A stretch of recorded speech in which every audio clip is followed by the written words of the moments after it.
राजस्थान में सचिन पायलट गुट की बगावत के टाइम में फोन टेपिंग विवाद उछला था। अब मामले की जांच आगे बढ़ रही है और लोकेश शर्मा, जो कि पूर्व मुख्यमंत्री अशोक गहलोत के ओएसडी रह चुके हैं, उन्होंने अब कहा जा रहा है कि दिल्ली पुलिस को सबूत के तौर पे पेन ड्राइव, लैपटॉप और मोबाइल फोन सौंप दिए हैं। लोकेश शर्मा ये भी कह रहे हैं कि जो पेन ड्राइव गहलोत ने दिया था वह सौंप दिया गया है, सबूत दे दिए गए हैं। अब आगे की पूछताछ अशोक गहलोत और उस वक्त के जिम्मेदार ऑफिसर से होनी चाहिए। नमस्कार, मैं प्रदीप हूं, आप थिंक 360 देख रहे हैं। वाटरगेट कांड आपको याद होगा, जब सरकार चली गई थी अमेरिका के राष्ट्रपति निक्सन की। रामकृष्ण हेगड़े की सरकार का आपको पता होगा, कर्नाटक में यही फोन टेपिंग, जासूसी जैसे आरोप थे। चंद्रशेखर की सरकार 90 के दशक में, 91 में मार्च का महीना था जब चंद्रशेखर पीएम हुआ करते थे, आरोप लगे, इंदिरा गांधी पे आरोप लगते थे।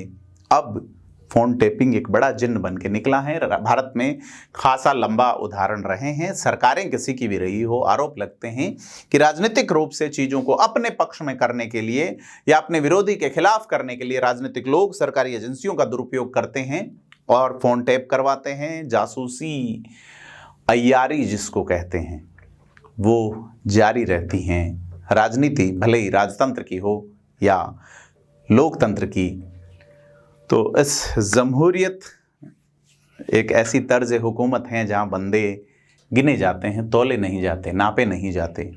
लोकेश शर्मा का बयान आया है कि जिन मीडिया से बात की, उन्होंने कहा कि जब भी अशोक गहलोत मेरे साथ बैठते थे तो कहते थे, लोकेश तुम मेरी तरह लोगों को काम में लिया कर। लोकेश शर्मा कहते हैं, मुझे इस बात का पता तब चला जब मैं खुद काम में आ गया। ये उनकी पॉलिटिक्स का एक तरीका है, वे लोगों को काम में लेते हैं और फिर छोड़ देते हैं। मैं भी उस चक्रव्यूह में फंसा, काम आ गया। सच्चाई अब जांच एजेंसी के हवाले हैं। सच्चाई एजेंसी इस सच्चाई के बेस पे क्या कार्रवाई करेगी।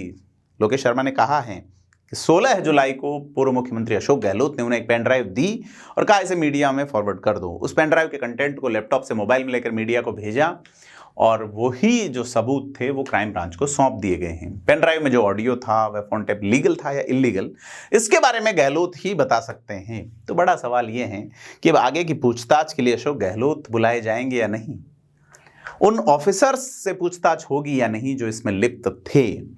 क्या ये फोन टेप जो करवाए गए वो विधिक तरीके से करवाए गए?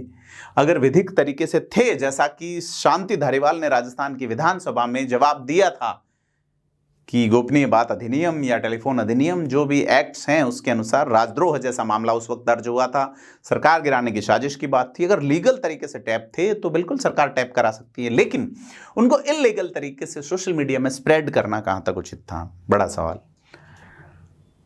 अगर एक सेपरेट लॉगर बनाकर टैप किया गया है तो कल को कोई भी व्यक्ति क्यों नहीं इस घटनाक्रम या इस टेक्नोलॉजी का इस्तेमाल कर लेगा। बड़ी चीज़ है, क्योंकि उस वक्त जो ऑडियो सामने आए थे उस ऑडियो के आधार पे ही अशोक गहलोत ने कहा था कि बीजेपी जो है वो सरकार गिराने की साजिश रच रही है।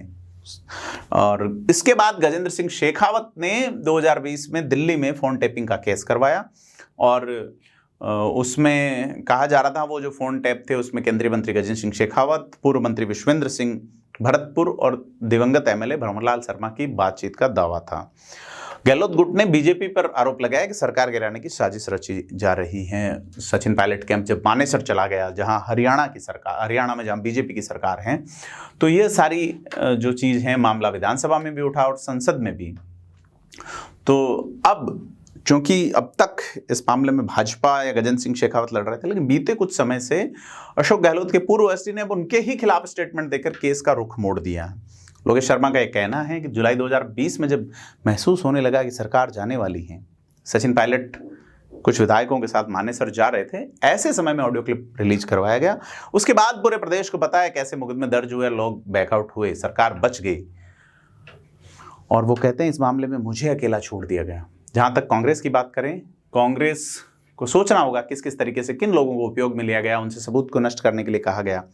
और उन्होंने कहा कि तत्कालीन सीएम ने उनके घर पे या उनके ऑफिस में एसओजी की रेड तक डलवाई ताकि कोई सबूत बच नहीं जाए। उसके बावजूद लोकेश शर्मा के पास सबूत रह गए। और क्या इन सबूत के आधार पर अशोक गहलोत से पूछताछ होगी, तत्कालीन ऑफिसर से पूछताछ होगी? बड़ी बात है, बड़ी चीजें हैं, वक्त बताएगा। राजनेताओं पे जब भी आरोप लगे हैं, बहुत कम ऐसे मामले हुए हैं जिसमें सजा तक प्रकरण पहुंचे हैं। क्या यह पहुंच पाएगा? आपको क्या लगता है? कमेंट करके बताएं। वीडियो को लाइक, शेयर और सब्सक्राइब जरूर करें। धन्यवाद।